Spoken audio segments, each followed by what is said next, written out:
भारत के वजीर आजम का अभी वो जो अमेरिका के दौरे का हैंगओवर ख़त्म नहीं हुआ था कि आगे वो इजिप्ट पहुंचे जहां पे उनको हाईएस्ट ऑनर जो है वो दिया गया है इजिप्ट। इंडिया के प्राइम मिनिस्टर यूएस के विजिट पे थे और उसके बाद उन्होंने इजिप्ट का विजिट किया, जहां पर उन्हें इजिप्ट के प्रेसिडेंट ने हाईएस्ट नेशनल अवार्ड दिया। और इस अवार्ड को मिलाकर अब तक 13 कंट्रीज ऐसे हैं जिन्होंने इंडिया के प्राइम मिनिस्टर को हाईएस्ट नेशनल अवार्ड दे चुके हैं, जिनमें यूएई भी है, जिनमें सऊदीया भी है और अब इजिप्ट भी शामिल है। इजिप्ट का ये दौरा इंडिया के लिए बहुत सिग्निफिकेंट एक विजिट है। आपके लीडर हैं प्राइम मिनिस्टर नरेंद्र मोदी जी और पूरे वर्ल्ड के लीडर अब तो वो बन चुके हैं।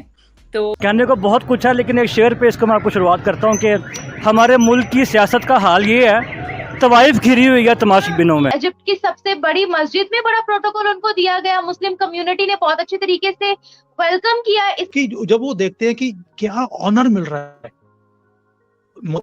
जब वो बाहर जाते हैं, हर एक कंट्री का हाईएस्ट ऑर्डर का जो ऑनर है वो उन्हें दिया जाता है। लोग भारत की बात की जाए तो भारत इलेक्ट्रिसिटी हब के तौर पर उभरने वाला है, बहुत सी कंट्रीज के लिए पावर ग्रिड के तौर पर काम करने वाला है, और ये सब चीजें पॉसिबल हुई हैं प्राइम मिनिस्टर मोदी के दौर में। पैरों को हाथ लगाते हैं उनके। आप सोच सकते हैं कभी भी कि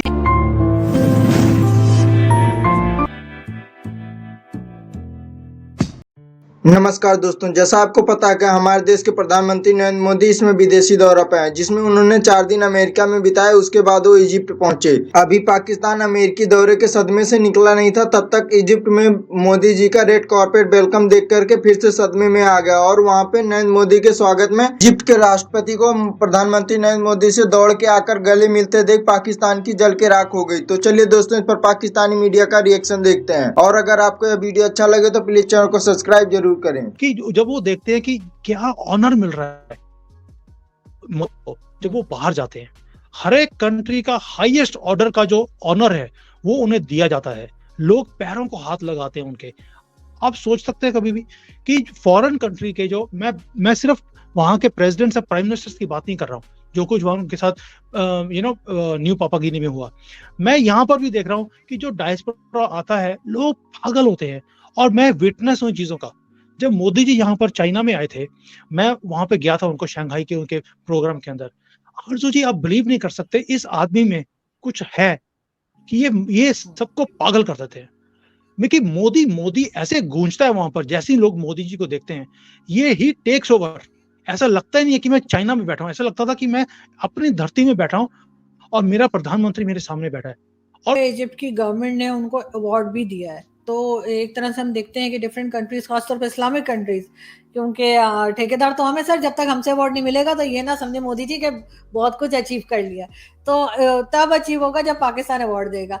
तो इजिप्ट का ये दौरा इंडिया के लिए बहुत सिग्निफिकेंट एक विजिट है। ऐसा क्यों है, क्या वजह है कि कायरो वो गए, और इससे पहले कोई 6 मंथ्स पहले अल-सीसी, प्राइम मिनिस्टर अल-सीसी, वो पहुंचे थे इंडिया रिपब्लिक डे पर, और वहाँ पर उन्होंने कहा था कि हम जो अपनी बायलैटरल रिलेशंस हैं उसको आगे बढ़ाकर स्ट्रेटेजिक रिलेशनशिप पर ले जाना चाहते हैं।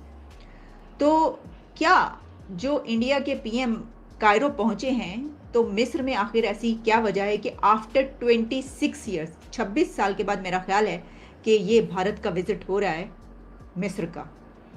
अच्छा, पहले मैं आपको ये बता दूं कि वहाँ पर उनकी 2-3 बड़ी मसरूफियात इन 2 दिनों में क्या रहेंगी।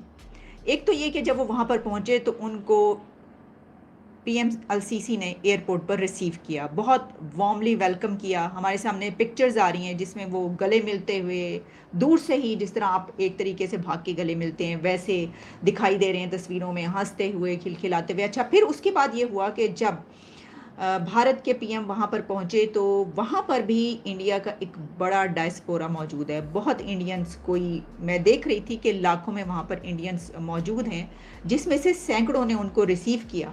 और दिलचस्प एक और इवेंट ऐसा हुआ कि वहाँ पर जो इंडिया की विमेंस थी जो कि उनको रिसीव करने आई हुई थी, काफ़ी ख़वातीन, और अपने एक कल्चरल अटायर में उन्होंने साड़ियाँ पहनी हुई थी और सारा उसी तरीके से तैयार होकर, तो वहाँ पर उन्होंने हिंदी गाने भी उनको सुनाए हैं एयरपोर्ट पर।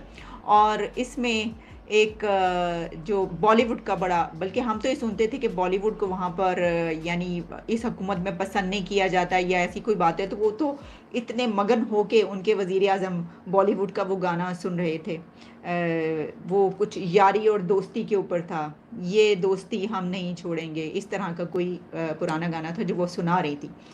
तो दोस्तों, भारत के वजीर आजम का भी वो जो अमेरिका के दौरे का हैंगओवर ख़त्म नहीं हुआ था कि आगे वो इजिप्ट पहुंचे, जहाँ पे उनको हाईएस्ट ऑनर जो है वो दिया गया है इजिप्ट के जो सदर हैं अब्दुल फताह सीसी, जो कि ख़ुद एक मिलिट्री कू के ज़रिए पहले जनरल थे, डिफेंस मिनिस्टर थे आई थिंक, एंड देन वो खुद ही अपने आप को सदर बना लिया और पूरी दुनिया उनको एक्सेप्ट करती है, मिडल ईस्ट, अमेरिका और बड़े इत्तेहादी हैं वो जब इसराइल के, अमेरिका के, सऊदी अरब के।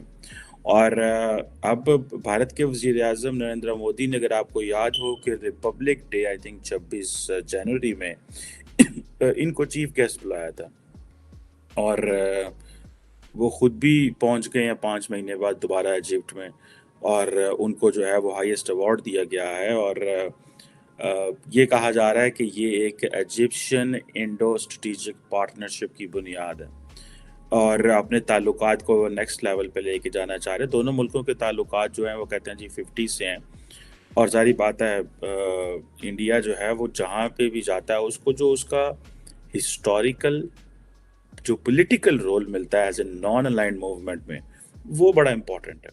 नरेंद्र मोदी साहब जो हैं उनकी बहुत ज़्यादा जो मोहब्बत है वो दाऊदी बोहरा कम्युनिटी के साथ है, और सुनने में आ रहा था कि जब prime minister Modi New York land किए तो वहाँ पे भी दाऊदी बोहरा कम्युनिटी वहाँ पे मौजूद थी। और अब आपको मज़े की बात बताऊं कि जो वर्ल्ड वॉर 1 के जो सोल्जर्स हैं उनको जो है वो नरेंद्र मोदी जो है वो कर रहे हैं, कमेमोरेट कर रहे हैं उनकी सर्विसेज को, और कह रहे हैं कि जनाब ये भारतीय फौजी थे। आप इमेजिन करें, ये होता है when you own your people. हम जाते हैं, हमारे वज़ीर आज़म जाते हैं मिडल ईस्ट में, वो कहेंगे पाए तो मुसलमान मुल्क है, ठीक है। और मेरा ख्याल है कि if I will not be wrong, the Israelites may have suggested India that के उनको थोड़ा सा ताल्लुकात जो हैं वो इजिप्ट के साथ तेज़ करने चाहिए, और ये ही वजह है कि इसराइल की वजह से इंडिया ने किया है। और आपको पता है इंडिया जो है when it comes to the Muslim world के बारे में जो ओपिनियन है, इसराइल की बड़ी लंबी चौड़ी बात मानता है। उसकी वजह ये है कि बिकॉज इसराइल के बड़े स्ट्रॉन्ग जो रिलेशनशिप हैं अरब वर्ल्ड में हैं, कुछ ख़राब हैं कुछ अच्छे हैं, लेकिन फिर भी रिलेशनशिप तो हैं।